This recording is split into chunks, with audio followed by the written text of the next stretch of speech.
So welcome to a special Drama After Dark segment. This is Costume Corner, but the most exciting one we've done because we are joined today by a special guest, Kathleen McDermott. Welcome to the Drama After Dark couch. Delighted to be here. So tell us a little bit about yourself, Kathleen. Well, I have been teaching at Mass College of Art and Design for 20 years. I'm an assistant professor there, and I teach specifically 20th century, although I have taught the whole story from the Renaissance. So let's talk a little bit more specifically about some of the clothing that we're seeing on the show. Yes. We wanted to start by talking about what would be actually like really fashionable in the 1800s, specifically like right at the turn of the century. Yeah, so interesting because Poldark actually covers a cataclysmic period in fashion.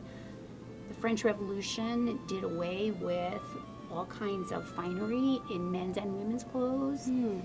And the French Republic that emerges out of the Revolution looked to the styles of classical Greece and Rome for ideals of beauty and how to dress. They kind of started back at the beginning. So for women, they looked to classical statuary of a high-waisted gown that's white, okay? The hair is drawn up in a bun with some tendrils escaping. For men, things change too, and in really interesting ways. If you think of our founding fathers, you think of like George Washington, it's cut, his jacket is cut away, and there's a big belly there, right?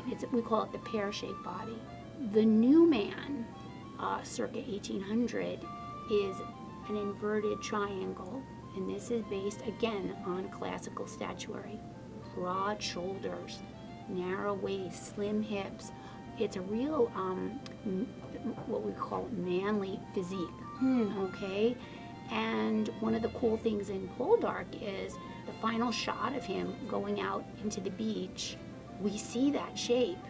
We see it as clear as day. Now, so in terms of day-to-day on the show Poldark, there's actually another character that we were talking about earlier that you said is actually like the pinnacle of fashion, which is going to be surprising for some of our viewers because it's George.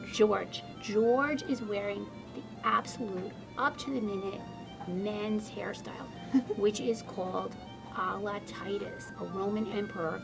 He is one of the nouveau riche. He's up to date on stuff, and spends probably a lot of time in London where he's absorbing fashion and that kind of thing.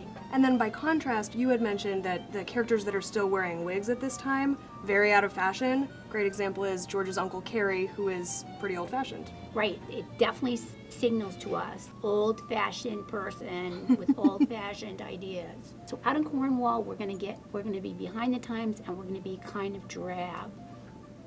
In the cities, people are looking to the latest fashions, which, despite all the turmoil politically, is being set in France. Very interestingly, women in France cut their hair a la Titus. Wow. And these were extremely radical moves, and it's the only time in history that I know of, until we get to the 1920s, where women have short hair. Wow. And it's a statement that they're making of we're with the new Republican government. You might be wondering, what am I wearing? I definitely am wondering that. Tell us all about this fabulous outfit. Right, as a costume historian, I made this particular costume for the opening party of the gender-bending fashion exhibition at the MFA. I've brought in elements of suffrage clothing and dress reform clothing of the middle of the 19th century, where women wore clothing that up to here or maybe down to the knees looked in the fashion of the times, but they wore pants underneath. 19th century women's riding garment included a men's top hat, veiling, and feathers. So that's all historically correct, although the veil might have been a little bit more protective. Nobody wanted to look tan. Very different than today when we have tanning beds. Okay.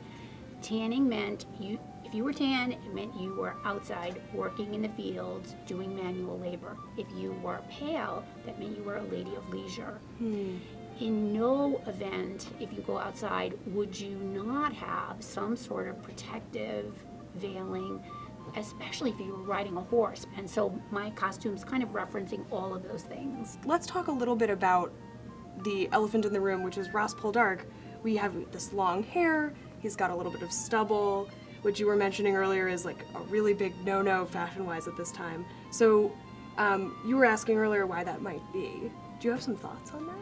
Well, in order to come on the show, I did research, right? So I watched these Poldark shows. Why does he have this 2-day stubble? Like, what is that? And why doesn't anybody else have it? And why does he have that hair? So Andrea and I on the show have this theory that they're characterizing him specifically as what we like to call sexy bad boy Ross Poldark. Right. So he's like a little bit into breaking the rules. He likes to get in the mud and rabble rouse, and he's sort of a man of the people as well. So he likes to spend time with his employees and get down in the mine and get dirty. So to that end, him looking a little bit scruffy sort of fits that devil-may-care attitude that I think that the writers are trying to evoke. Got it. And that's certainly, I think, a legitimate understanding. Yet when I look around in the set, I don't see anybody else still who looks like him. Like, do you see miners who look like him? Not so much, no. I mean, they either have a full beard like Zachy Martin, or they're pretty clean shaven. And you were saying that some of that may be that the costumers want us to draw our eye right to Ross. He looks so different.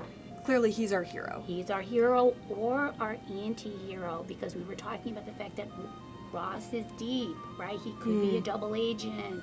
He's like, we're not always sure where Ross stands, right?